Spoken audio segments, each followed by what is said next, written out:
Nehmen sich die Kollegen jeden Tag vor und auch bei den News Junkies ist das heute 30 Jahre deutsche Einheit, denn der Ostbeauftragte der Bundesregierung hat ja seinen Bericht vorgelegt. Die Politik lösen, sagt Stefan von Dassel, Bürgermeister von Berlin-Mitte, in einer Inforadio-Diskussion mit Vertretern des Einzelhandels. Das Problem sind auch die Kunden. Wir müssen uns nicht wundern, wir können uns ausdenken, was wir wollen.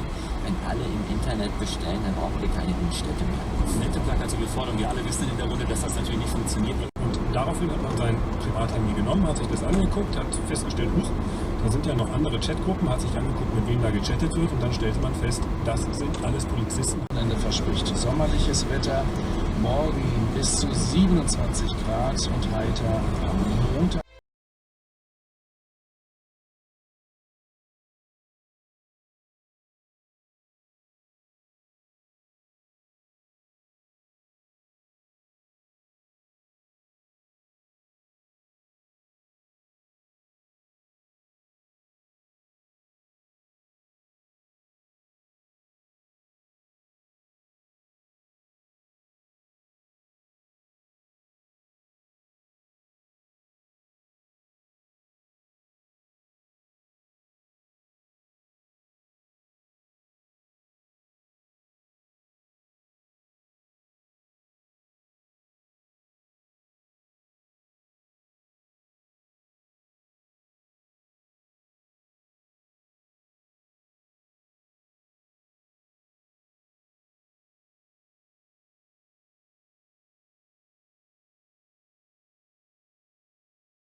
Direkt ganz links rüber.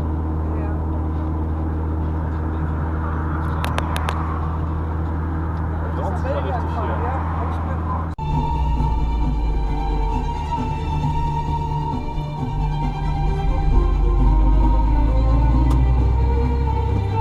Hallo.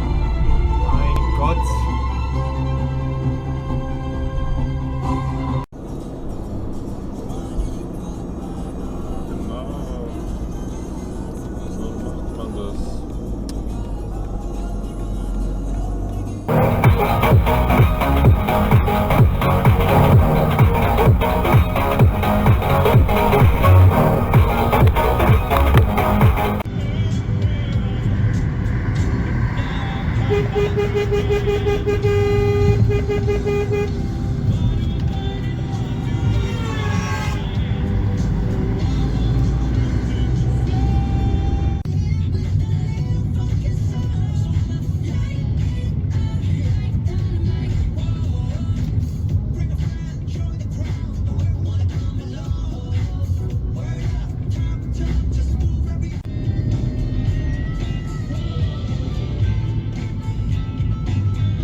Circumstances, I'ma go so fast and I'ma murk your manses. I've been going flowing, taking chances like I'm on the yellow brick, like roll the canvas.